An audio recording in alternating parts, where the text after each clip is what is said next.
Okay. So there's this idea, especially promoted by pop culture, that when you're getting a divorce, you need to find the best, scariest pit bull attorney who will go to court and fight for you and get the best outcome possible. And that's the only way to do it. And so today's guest, I imagine, does not agree with that. So, Tracy, why don't you tell us what you think first, and then we'll go into a formal introduction. I mean, if you want to set money on fire, then absolutely hire yourself a pit bull attorney. If that's you just like wasting money and having a lot of conflict and really delaying your divorce, then absolutely you should do that. But if not, you should choose a different route for your divorce. Okay, so perfect. Tell us who you are and what you do. And I love hearing about the different routes, especially because, the people listening to this tend to be in very difficult situations. I know at the beginning of a divorce, everything is high conflict, but ours tend to continue that way. So I'd love to hear about Amicable Divorce Network.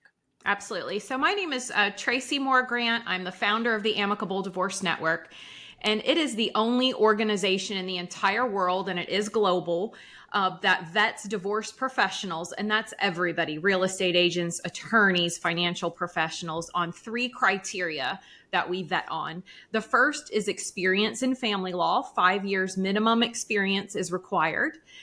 Second is that the professional has a resolution focus to their practice. And third, that they engage in fair and transparent billing practices. So we're very protective about who gets into the network. And so once somebody is a member, we have an out-of-court process, the amicable divorce process, that helps people get divorced step by step, build a customizable team if they need and can afford it. And we also have a sophisticated technology platform that helps people organize and understand their finances and collaborate with their team. So that is what the Amicable Divorce Network is in a nutshell. So we do not have the pit bull attorneys in our network. We have the golden retrievers. And so we think that that's a much better dog choice for your attorney. So. Okay. So what led you, tell us a little bit about your experience. What led you to this path? So I am an attorney. I have been practicing for 22 years solely in the area of family law. My office is north of Atlanta, Patterson, Moore, Butler. And we have a couple of locations. I'm also a mediator. I'm a parent coordinator. I'm a guardian ad litem for children. I do all kinds of things in the family law system, and I always have. And a few years ago, around 2019, I was just very fed up with family law. And a lot of practitioners get to that point because it is day in, day out, people screaming at you. And I'm not talking about the clients. I understand if clients are going to be upset and emotional. Absolutely. I got in this work to help people.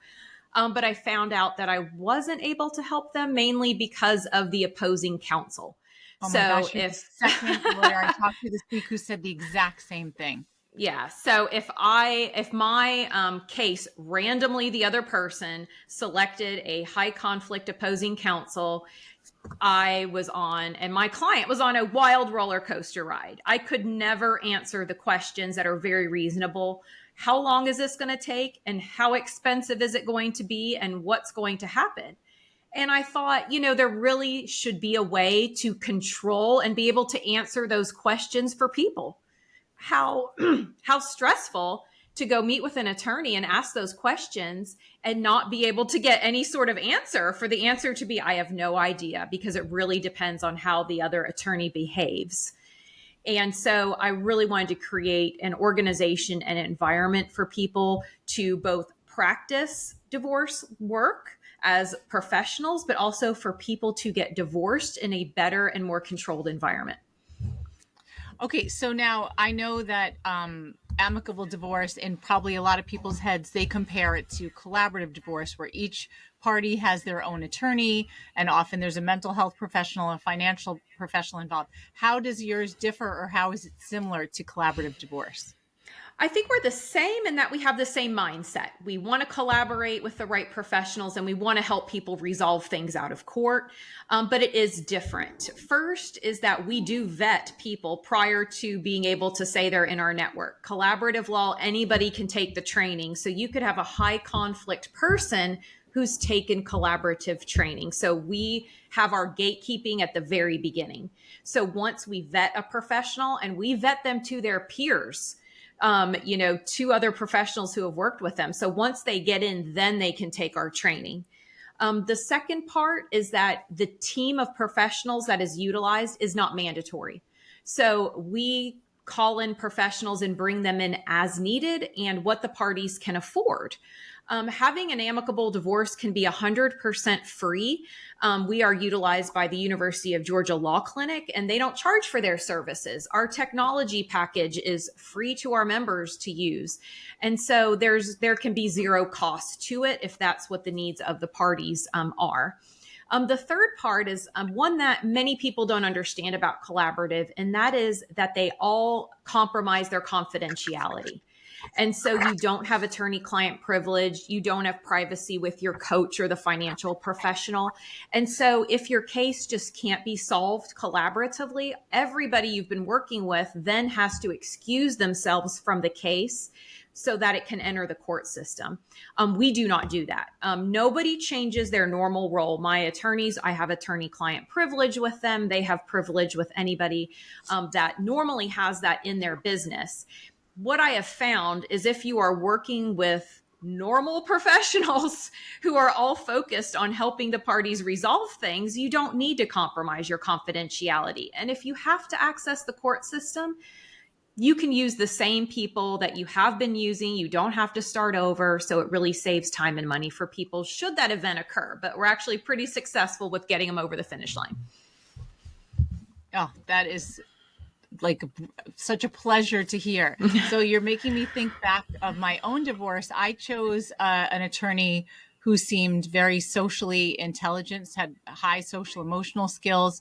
He explained how he would try to keep the costs down and keep things as peaceful as possible. My divorce, unfortunately, didn't go that way because of a huge part of what you're saying. My ex fired his first attorney who was cooperating with my lawyer because he was cooperating with my lawyer and moving towards resolution, because we know a lot of these types of people want the opposite of what we want, which is to finish it. They want to stay engaged and to wear us down and bleed us dry financially. So when my ex hired another lawyer, my attorney immediately called me and said, I am so sorry, but the person that he hired has a really terrible reputation. She's one of the few people that I find it impossible to work with. And so we should now plan that this is going to go to trial. And within 3 months, I feel like my bills went up to $80,000 because of opposing counsel. So people who are at the beginning of the process don't realize the behaviors that opposing counsel can do. Are there, and can you, from your 22 years of experience, can you give us background for what we call our babies versus our grizzled veterans who have seen it? For someone in a situation like this who is dragged to court by opposing counsel who is very similar to their ex's personality, what are some common behaviors, I'm thinking lack of civility, that you have witnessed in your experience? Yes. So for high conflict professionals, I would say they are making promises probably that they can't deliver. If you're asking a attorney, can you guarantee a specific, result or things of that nature? And they say yes, that's very concerning, because when you hand it over to a judge, the judge is making those decisions. High conflict attorneys generally do not communicate in a respectful way. So if your attorney is sending an email, hey, trying to set up, this, and can we get this information? And the email that an attorney is sending is just filled with vile and hostility, that is not productive.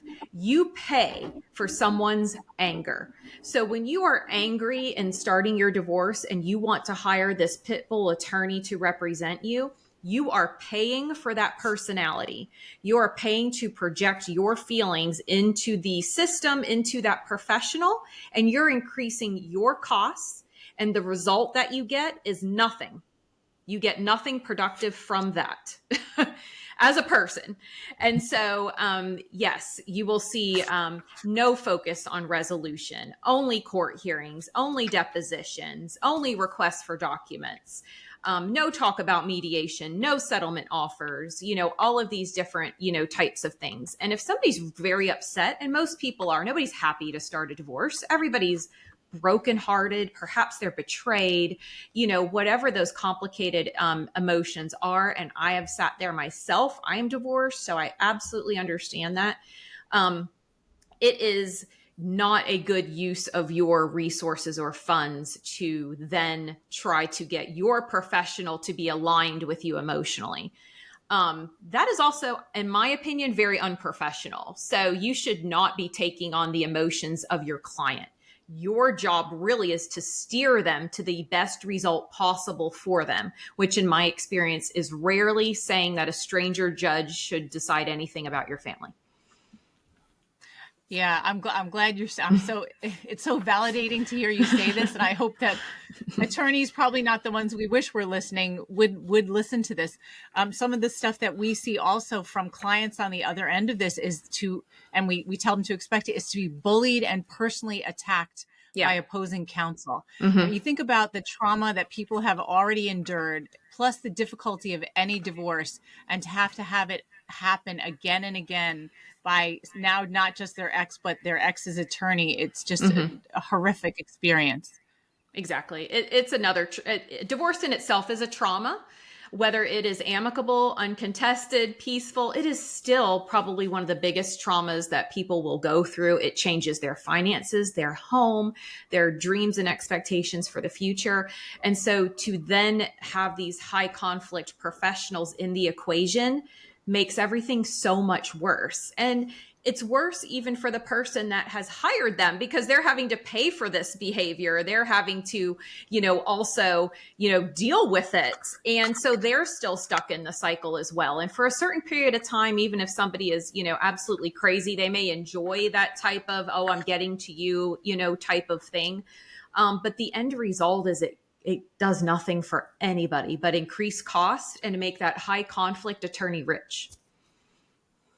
Yeah. And, so Tracy, you and I haven't talked about our backgrounds personally to each other, but I don't know if you're aware that I have spent now a decade or so in the system with my ex, and he has hired multiple attorneys, and I've been representing myself for the past 6 years, and things are pretty much resolved. And now my case is case law in the Connecticut Law Journal. So I'm really proud of that.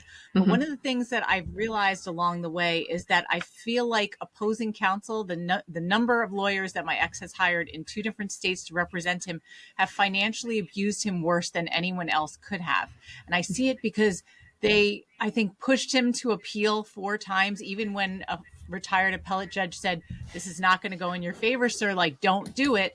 4 times they did it, they lost, and now it's like publicized and, and way bigger than I think they ever imagined it would happen. Plus, all of the orders that were handed down, I know that the lawyers encouraged him to not comply with, because they would argue with me over the validity of the orders, which I doubt myself because I'm not an attorney, and another attorney saying, no, this doesn't matter. It's not how you see it.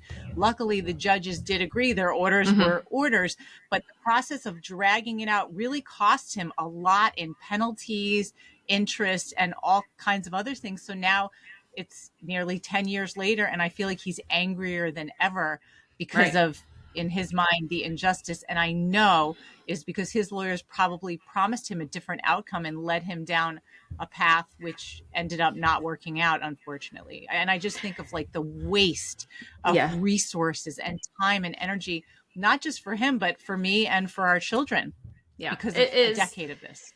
It is just really gross to see that. And I'm sorry that you've been through that. That is like the worst case scenario. I hate for that to happen to anybody. But it is something that we see, because people usually get divorced once. We hope that's it, if they get divorced at all. So people have nothing to compare it to.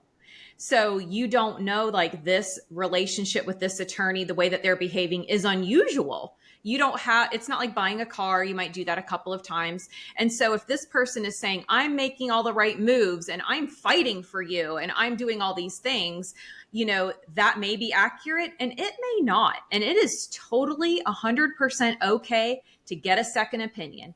It is just like going to the doctor. There are different types of attorneys, and there are different types of specialists in the medical field as well. It's the very same type of thing. So if you're not sure if you're on the right path, you can take your information, go to a different attorney, have them give their opinion, assess it, what would they do in the situation, and compare that. Am I on the right track? Are there other options for me, just to make sure that you're comfortable with what's, happening? The money, somebody's writing blank checks out of your account when they're doing things like that, so are you fine with paying for what you're paying for? Or have they told you ahead of time, hey, this is going to be a $5,000, motion, and this is what we hope to gain for it, and our chances of success are 1%? Have those things been explained to you to make sure that you're making the right choices? So I think people are very intimidated by the legal process. They're very intimidated by attorneys, and they really need to be more empowered to know that you have every right to question things. You have every right to ask questions, and your attorney works for you.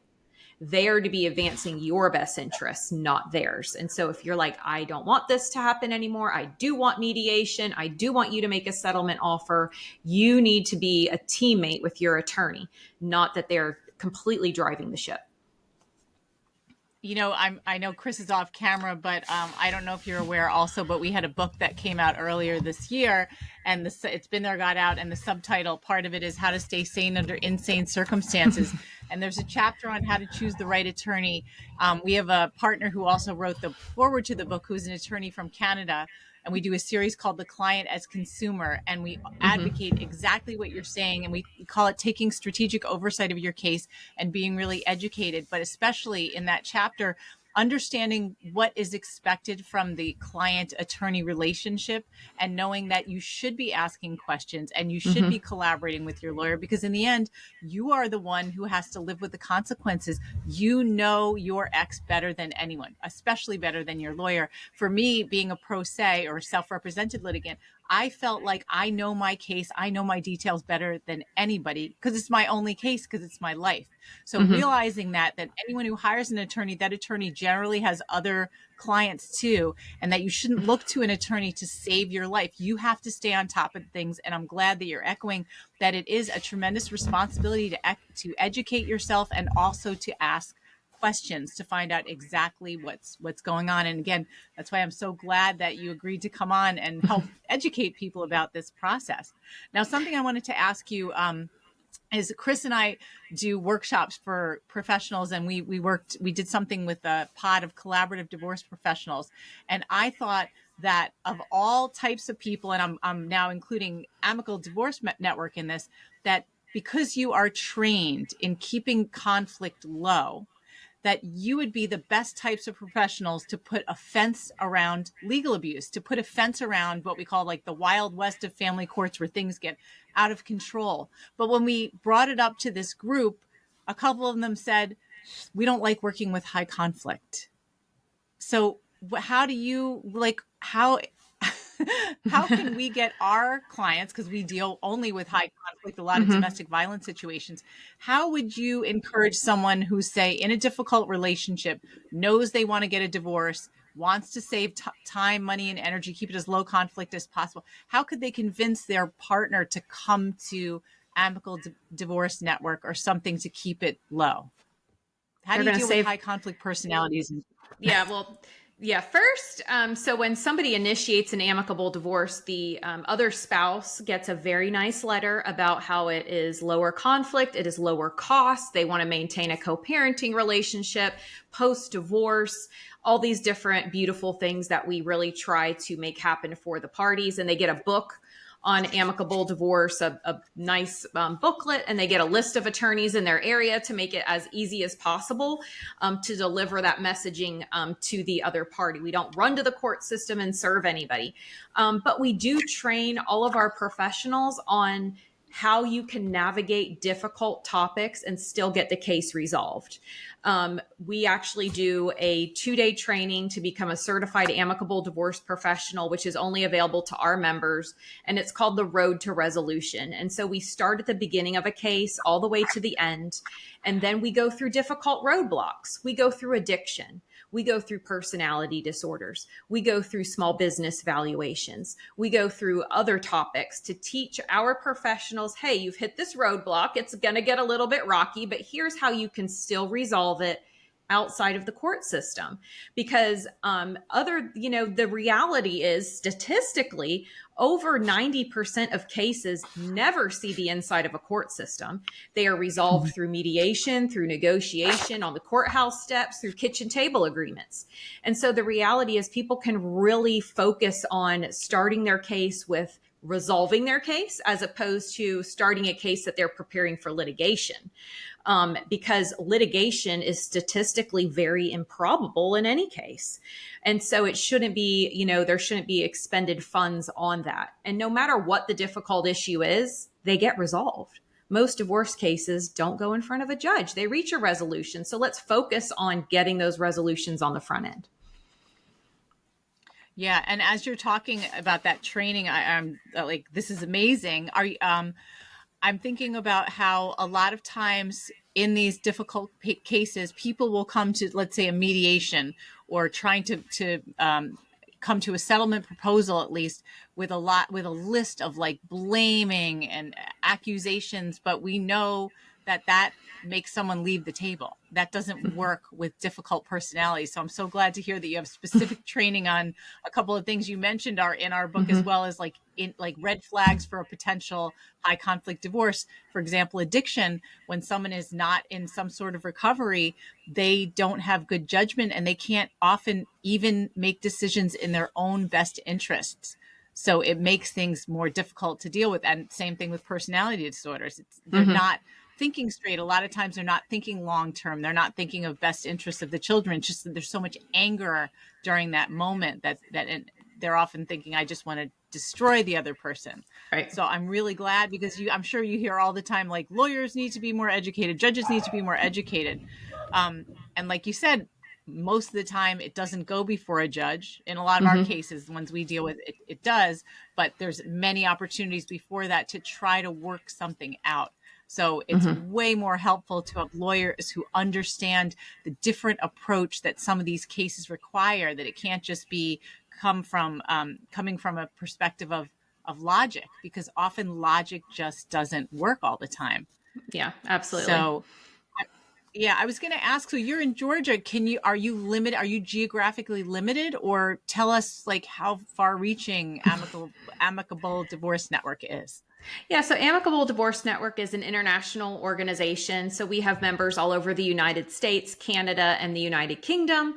I'll actually be going to the United Kingdom this year to do a day of training with some of our members there, and teach them how to resolve things through some difficult issues. And that's mediation's getting very popular over there. So that's great for us. So we vet members everywhere. So, our goal is to offer these services in anywhere that people are getting a divorce, that we are vetting professionals for them. Because if somebody does not want somebody that's been vetted for being experienced, resolution focused, and engaging in fair billing practices, then they are just wanting to set their money on fire. So we think that those qualities should be important to anybody approaching a divorce. And they're really prior to founding the organization, there was really no vetting mechanism whatsoever to know, like, this is the type of divorce I want. Am I actually being paired with the kind of attorney who will honor that for me? Because there are shysters out there. The more conflict your case has, the more money somebody makes. And so it is a very different, relationship. So if they're encouraging you, to not settle at mediation or to, not do these different things, they're making, more. So the people we have in our organization are focused on helping people. They got into family law to help resolve differences, to really help people and to help them through difficult times.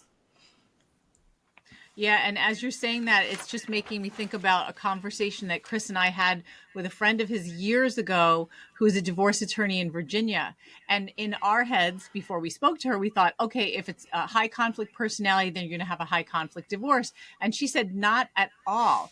If you have two, and I heard somebody just the other day, a lawyer told me this, they said, if you have two attorneys that can work together well, that can make it not a high conflict situation at all. And it's really the responsibility of the professionals involved to keep it low conflict. When it gets high conflict is exactly like what you said, when opposing counsel, when the lawyers get out of control and emotional, and then things just Yeah. escalate. Yeah, I love hearing that. That's absolutely correct. The attorneys really are the gatekeepers to the court system. So if somebody has an attorney, they really can't wreak havoc on the court system without their attorney filing those things for them. So if the attorney is turning around and saying, you know what, that's not the best course of action for you, and I'm not going to file that motion. Let's look at these different alternatives. Let's handle it this way. They are really diffusing the conflict and probably giving their client the best advice possible to set them up for success. But it's absolutely true. I mean, I've been in very difficult circumstances where I have represented the narcissist, I have represented the addict, I have represented the person who's disordered. I've represented the abuser. But if I have another opposing counsel where we can have reasonable conversations, about things and get them resolved, we can do that. I mean, if you've been doing, that's why we require 5 years of family law experience in our organization, because you do need to have been doing this for a hot minute to be able to get red flags off of people, to understand how to navigate these situations, to have that level of training in order to be able to be successful in this space. Yeah. Now, how many people do you have in your network? We're currently at about 250 worldwide. Wow. So let's say I'm in a certain state and I want to use it. Like, what if, I mean, a lot of areas are huge. So do people meet in person? Like, wouldn't it be expensive to have to travel or fly someone in just to all sit at a table together? So everything that we do can be done online.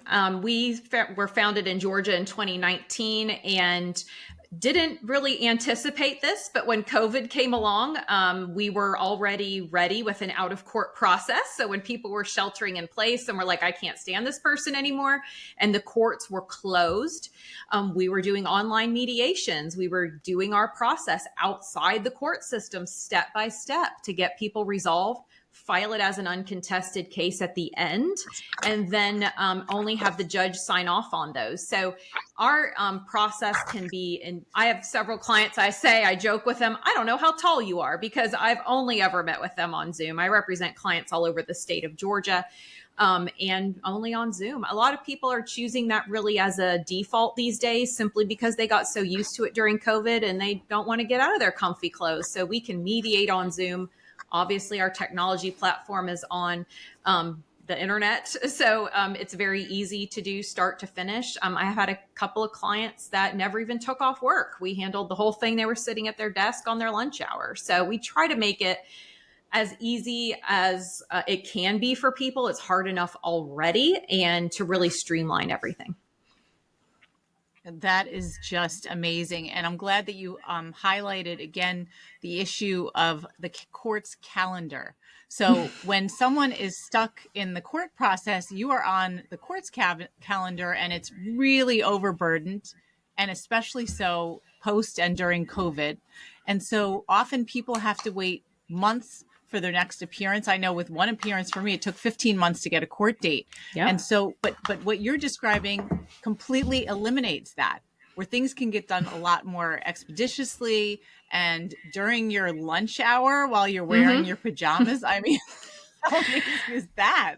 Yeah, it can happen. I mean, it's a choice that, people can make. I mean, just like anything else, you're going to pick what you want for dinner. You can pick what kind of divorce you want to have. Now, that I always tell people that's the last agreement that they need to agree upon about their marriage is how we're going to get divorced.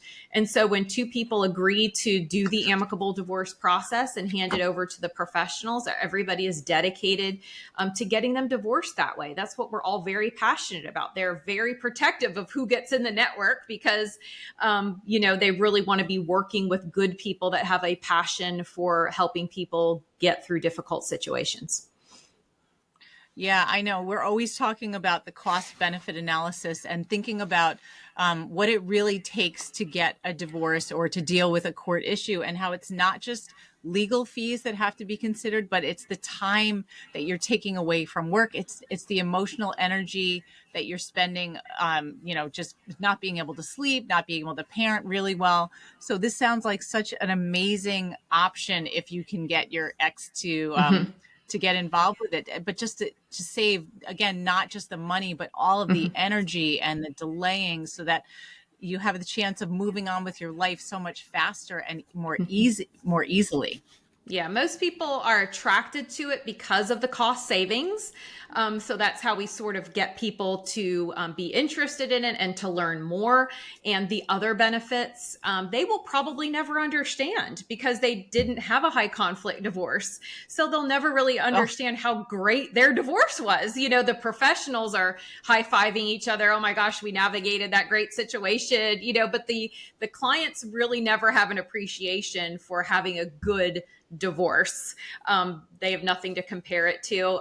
So really it's just the professionals who are the amicable ones. That's what we vet for, is the professionals. The clients are still heartbroken, upset, they got a divorce, have all the same issues, that they might have, but we try to make it as good as we can for people. Well, that is wonderful. I mean, I'm so glad again that you came on to talk, because we love, one of the things with Been There Got Out that we love to do is connect people to helpful resources. And so we often talk about the where someone is at in the process. So we have our grizzled veterans like myself who have been knowing about this and dealing with it for years, but we also get some babies who are at the very beginning of the process. And we like to remind them that even though they feel extraordinarily overwhelmed, that they have more power at this point than any other time, because they haven't made any mistakes yet. They haven't made those expensive, irrevocable mistakes. And so it could be such an opportunity for somebody who's like, I'm thinking of leaving, I'm trying to figure out what to do with choosing an attorney, to say, hey, before you do anything, contact Tracy and just talk to her and see if this might be a possibility. Because many of the people who are watching this interview and who will watch it are already in the middle, and they would appreciate having had something like this to start with from the beginning. And we also talk about how important it is to start properly at the beginning of the process. That is the foundation of your case. So to do it right and not have to switch attorneys like 3 or 4 or 5 times saves money, time, energy. You get more peace in your life back sooner. Yeah, absolutely correct. At the beginning, you really do have all the choices are available to you. It's a whole, divorce buffet on what you're going to choose.